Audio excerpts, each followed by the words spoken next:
Welcome to the next session of Dr. Plotzker's Mind. I never expected to get called again on our Jewish Federation's Super Sunday, but an old friend had me on his solicitation list.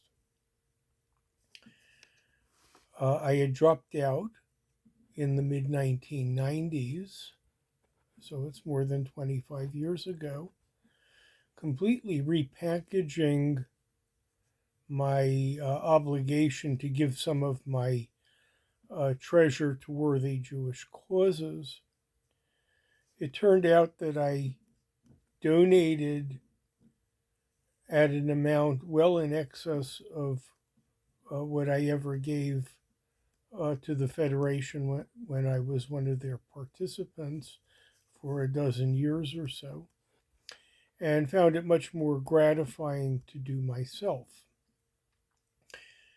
But in any case, after being on the do not call list at my request for a very extended period of time, he called.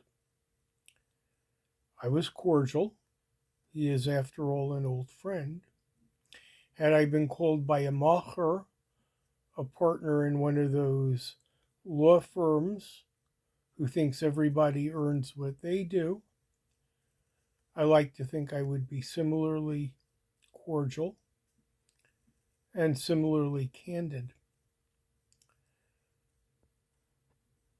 In my adult lifetime, Jewish participation, at least in the institutions, has taken a dramatic plunge.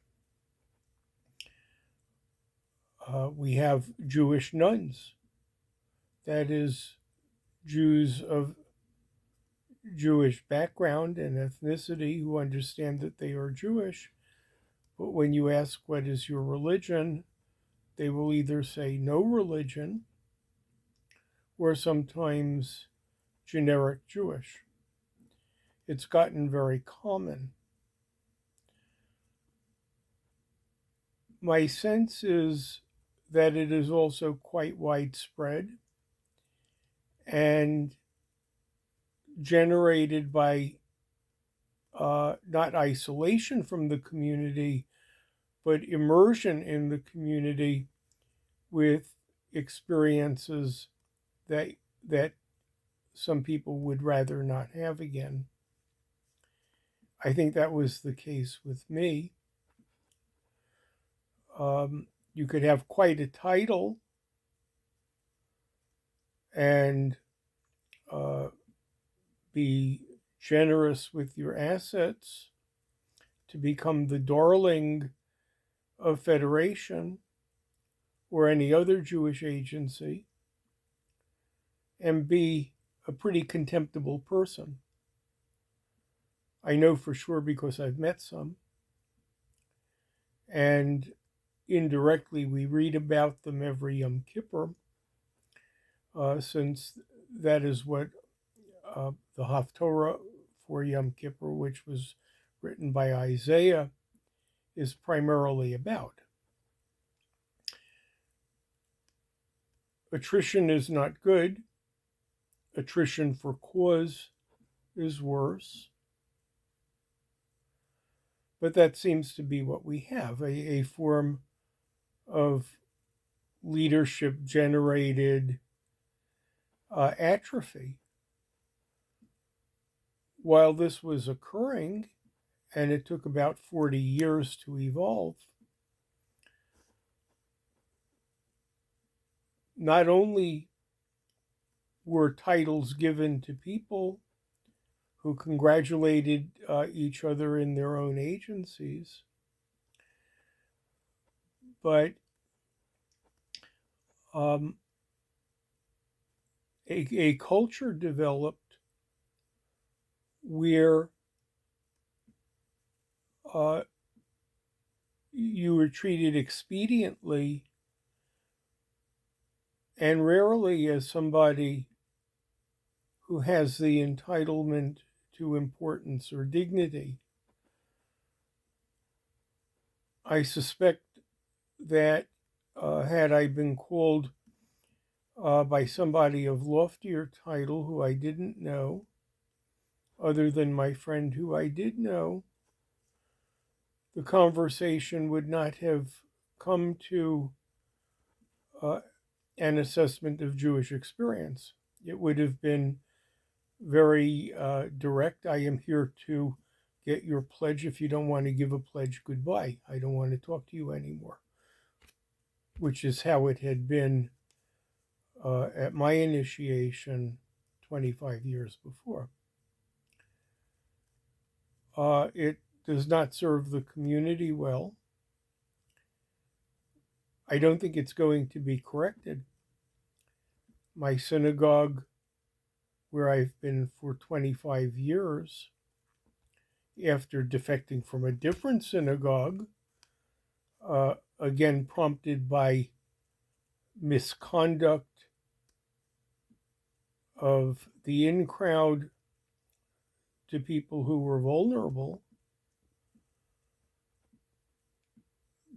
that there is shrinkage. My congregation is maybe half the size of when I first arrived. We have no building. We had to sell it because we couldn't get enough members to pay dues, to pay salaries, and to pay upkeep on the building. We have no rabbi because our rabbi departed in part as a response to how the senior officers and people of power related to him.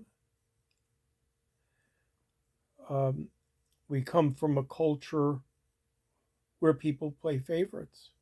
We have U.S. white cliques. We have nominating committees that recycle each other. Now, none of this is good. It's all the reality of what we have. And at the very least, I got to tell somebody.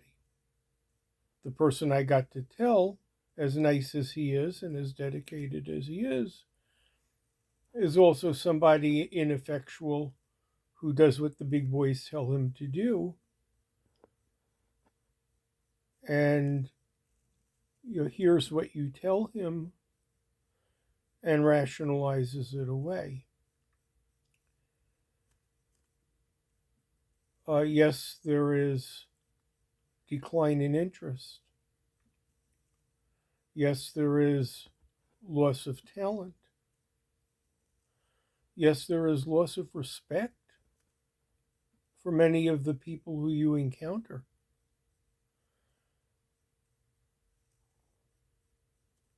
But that was the experience 25 years ago when I repackaged my personal donation system. I can't say it's the culture now. I suspect it is because I still deal with my own synagogue where I can pick out who the federation types are and the influence that they have.